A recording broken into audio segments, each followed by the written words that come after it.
Hey everyone, have you ever looked at a giraffe and just thought, how on earth did that happen? I mean, seriously. That impossibly long neck, those lanky legs, that slightly goofy, majestic face. It's a biological masterpiece. Well, today we're going on a time-traveling safari to uncover the incredible story of how the giraffe got its neck. Spoiler alert, it wasn't an overnight growth spurt. Our story begins around 25 million years ago. Forget the towering giants we see today. Picture a creature that looked more like a modern-day okapi or a large deer. This was the giraffe's ancient ancestor. Let's call them proto-giraffes. These animals were medium-sized, probably about the size of a large dog or a small horse with a normal, proportionate neck. They roamed the dense forests of Africa and Eurasia, munching on low-lying leaves and shrubs. Life was good and necks were, well, unremarkable. Slight shift in tone, more dramatic. But then the world started to change. Over millions of years, the climate in Africa became drier.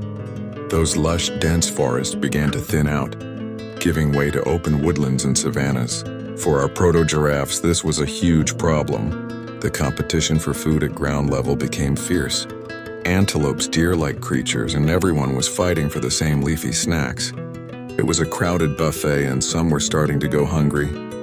This is where evolution kicked into high gear. It wasn't one giraffe suddenly stretching its neck to reach a high branch. Instead, it was a slow, gradual process driven by natural selection. Imagine a population of these early giraffes.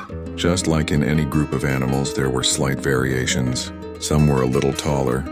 Some had slightly longer necks than others purely by chance due to their genes. Now, who had the advantage in this new, sparser environment? The ones with the slightly longer necks.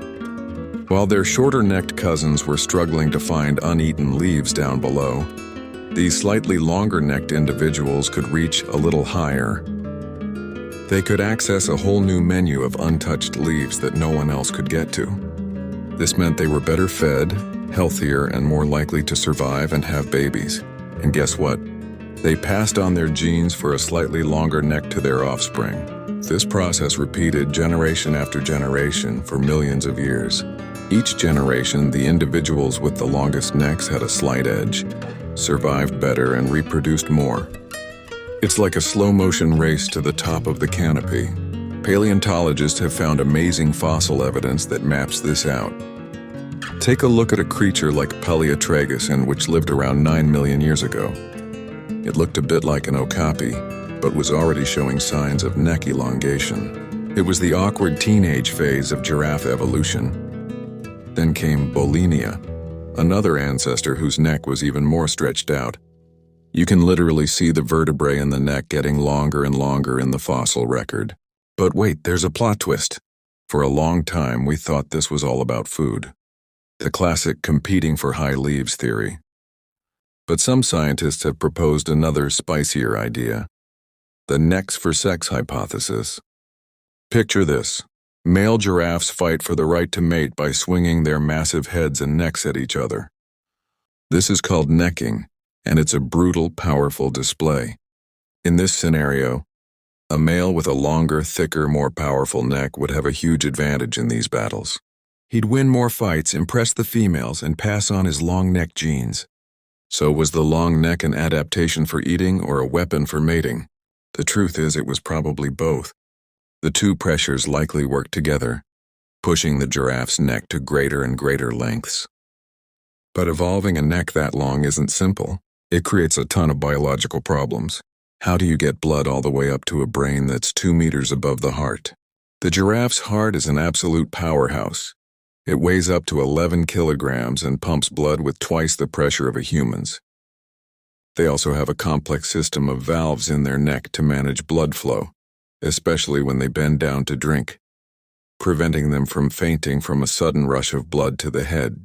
So from a humble deer-like forest dweller to the towering icon of the savanna, the giraffe's evolution is a story of adaptation, competition, and maybe a little bit of romance. It's a powerful reminder that the incredible features we see in nature are the result of millions of years of tiny, incremental changes. Every time you see a giraffe gracefully munching on leaves high in a tree, You're looking at a living, breathing monument to the power of evolution. It's not just a long neck, it's a 25 million-year-old success story,